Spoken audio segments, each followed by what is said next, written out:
So for this recipe, you need to melt and cool 2 tablespoons of butter, which I put into this pot and then just put over medium heat.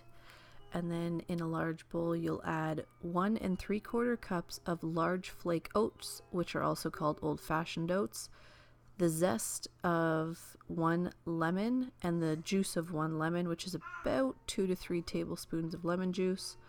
Then you're adding a 1/4 cup of sugar, 1 teaspoon of baking powder, and then you will add just a pinch of salt. If you want to use a measuring spoon, that's 1/8 of a teaspoon.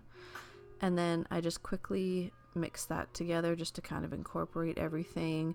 Tried to get my sugar was clumpy, so I just got a few of the clumps out.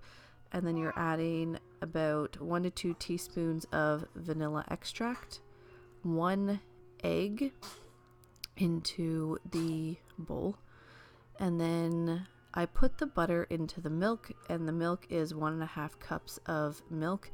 It did kind of make it go a little cold, so you can just add the butter straight to the mixture. And then this is 1 cup of frozen blueberries.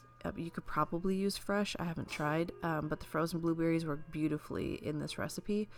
And then you just kind of fold them in. I found though it really didn't matter how you put it in. And then you throw it into a pie plate. And this is going to sit in your fridge overnight. I just smoothed it out to keep it all even, and that everything was kind of able to soak in the liquid. Covered it with cling wrap with my fancy little lid, and then just threw it into the fridge for the night. So I made this the night before. And then the morning of, you'll want to preheat your oven to 350 degrees and then take it out of the fridge. And you can make your crumb topping the night before or the morning of. I honestly suggest the night before because it's kind of a pain in the butt trying to do it the morning of, especially if you're trying to get breakfast ready on time.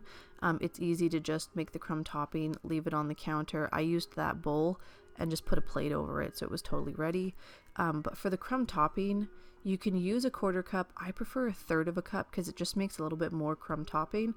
But it's 1/3 of a cup of butter, flour, and sugar. And then you can use a pastry cutter or your hands, and you just mix it all together until it becomes like the top of apple crumble. So it's going to become crumbly and kind of like pea-sized if you're using the pastry cutter, or you can use 2 knives to do it.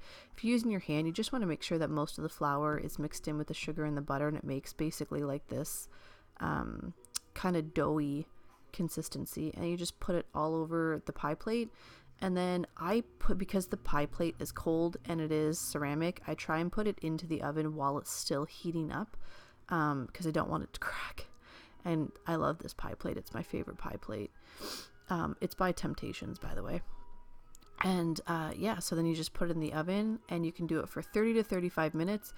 Because the oven was pretty much heated up, I did 35 minutes. If I'm putting it in while the oven heats up, I will put it in for about 35 to 40 minutes just to give the oven that extra time to heat up and the pie to kind of heat up a bit. But there you go. It's got the nice golden topping on it. If yours does not go golden, you can broil it for a couple of minutes just to get it that golden brown. But this is such a delicious pie. I can't even begin to tell you. It's not even a pie. It's it's an overnight oatmeal that kind of tastes like it should be a dessert, especially with the crumb topping. But it is so delicious. I hope you guys try it. I'm obsessed. All the kids are obsessed with this. It's our favorite breakfast right now. So I hope you guys try it and enjoy it.